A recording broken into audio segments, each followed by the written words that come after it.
How many times this winter and spring have you watched that commercial on TV where Matthew McConaughey in his brand new Lincoln Aviator vehicle drives out to some remote, far northern location, beautiful frozen lake, gorgeous snow-capped mountains, not a human soul around for a zillion miles. And after he parks the car, he opens the hatchback and he takes a seat. He looks around, not a sound.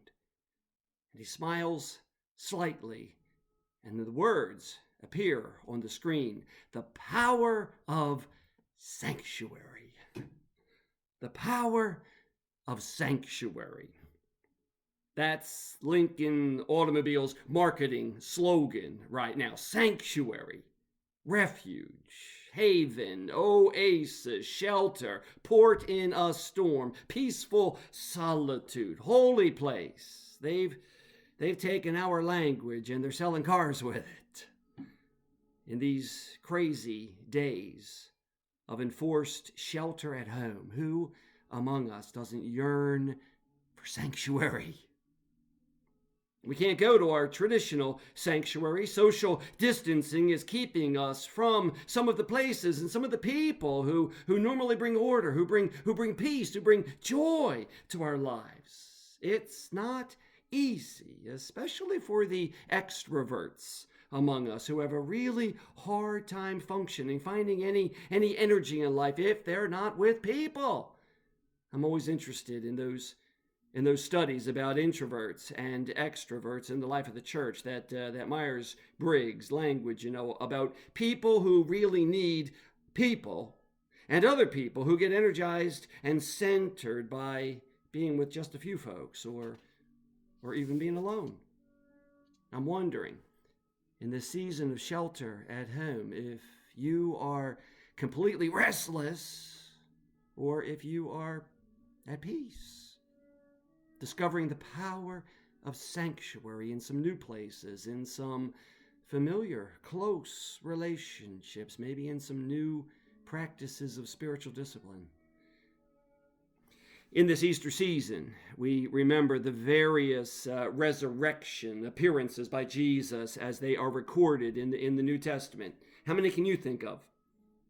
Some of them, of course, are these group encounters, and I suspect our biblical authors are trying to suggest something about Jesus showing up wherever two or more are gathered, right? He appears to the 11 disciples in Galilee in Matthew 28.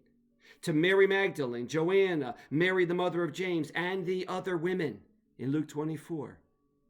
To a mysterious cluster of more than 500 of the brothers in a reference in 1 Corinthians 15. But other resurrection appearances by Jesus, the ones that I find most interesting, that'll give you a clue as to my own Myers-Briggs orientation, are to folks who are all alone. Again, Mary Magdalene in John's tradition, John chapter 20. To his brother James, again, 1 Corinthians 15. And then, of course, to the Apostle Paul himself some years later. I'm wondering how you're doing with all this alone time, with all this downtime, in an Easter season which is unlike any other Easter season in our memory. I'm praying that you are making space for the risen Christ to appear to you. Social distancing doesn't mean distance from God. In fact, it could bring you closer. Be still and know that I am God, says Psalm 46. Remember Elijah in Beersheba, expecting to encounter the Lord in the earthquake, in the wind, in the flame. But in reality, where? In the sound of sheer silence. 1 Kings 19. And then there's the earthly Jesus who said to his disciples, come away by yourselves to a quiet place. Mark 6. Social distancing doesn't mean distance from God. In fact, it could bring you closer. I love the message I saw on the signboard out front one of our One of our North District churches recently, soon after the coronavirus forced us all to shut down. You may have seen it elsewhere. Our sanctuary is empty, it said, but so is the tomb. There is good news in the quietness, in the emptiness, in the isolation. Really good news. One of the Lincoln automobile ads in this Power of Sanctuary series says this: "Here's to becoming our best selves." I know that this social distancing thing is hard. Harder for some than it is for others. But I am inviting you to pray, friends, that in the quietness, in the emptiness, in the isolation, somehow the risen Christ might appear to you.